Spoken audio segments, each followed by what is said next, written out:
Imagine a cold December evening in 1955. The sun is setting over Montgomery, Alabama.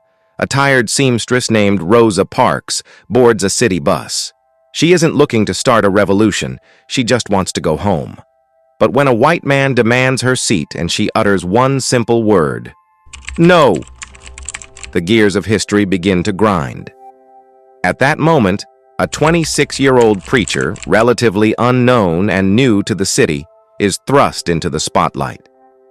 He doesn't know it yet, but he is about to lead a battle that will last 381 days. He will face bombs, death threats, and prison cells.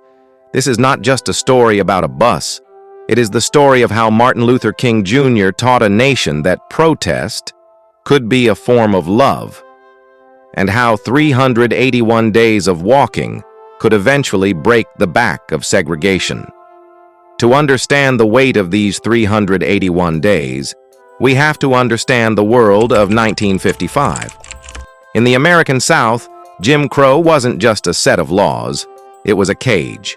Black citizens paid their fares at the front of the bus, stepped off, and re-entered through the back door.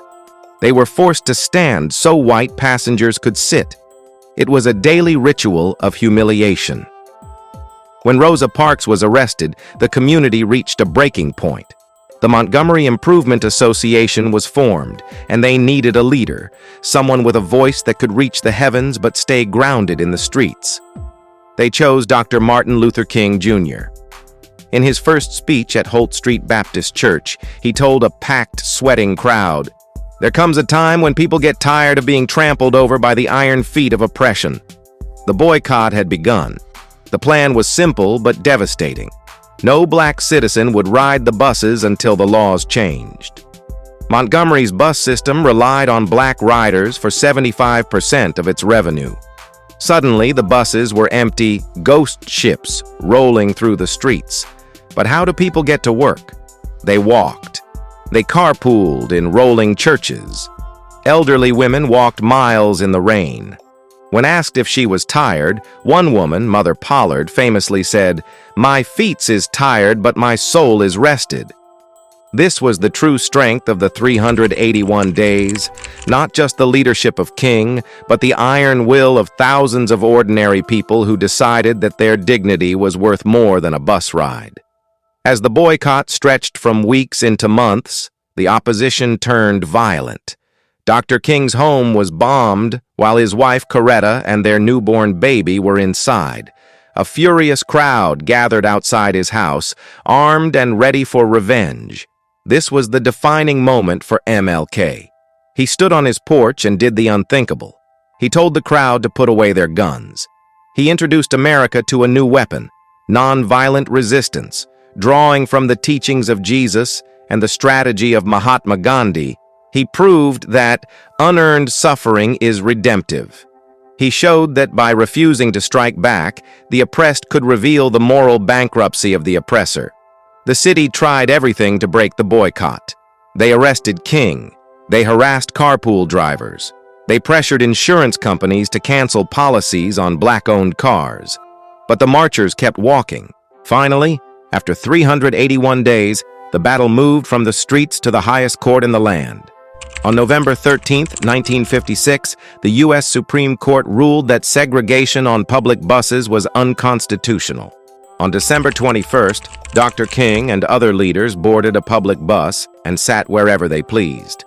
The 381-day marathon was over, but the marathon for civil rights had just found its pace. The Montgomery Bus Boycott did more than desegregate buses. It launched Martin Luther King Jr. onto the world stage as a moral giant. It proved that nonviolence wasn't a sign of weakness, but a sign of supreme courage. It was the blueprint for the March on Washington and the Voting Rights Act. Today, we look back at those 381 days and realize that change doesn't happen overnight.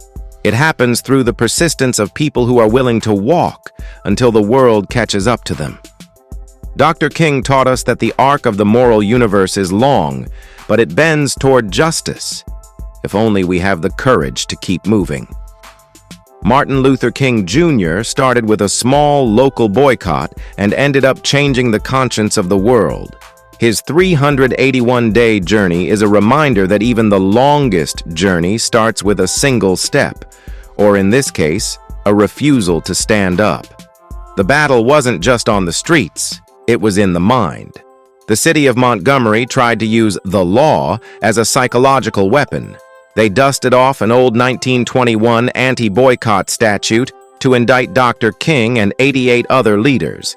They expected the community to crumble under the fear of mass incarceration, but Dr. King turned the courtroom into a stage.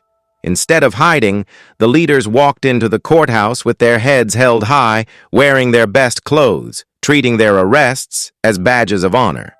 When King was found guilty, he didn't look defeated. He looked like a victor. This shift in mindset, from being a victim to being a freedom fighter, was the secret ingredient of the 381 days.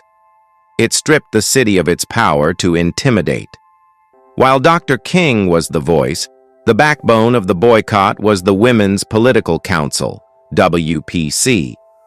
Led by Joanne Robinson, these women had been planning a boycott years before Dr. King even arrived in town. Within hours of Rosa Parks' arrest, they had mimeographed 35,000 flyers to spread the word. They organized the private taxi system, managing a complex dispatch network that rivaled modern-day logistics. These women, cooks, maids, and teachers, risked their jobs every single day. They were the invisible army that funded the movement through bake sales and tithes of freedom. Without their organizational genius, the 381 days wouldn't have lasted a week. If you're inspired by Dr. King's legacy, make sure to like and subscribe to this channel, where I'm dedicated to bringing you the true stories behind the powerful life and journey of Martin Luther King Jr. Don't forget to hit the bell icon and share this video to help keep the dream alive. Thanks for watching.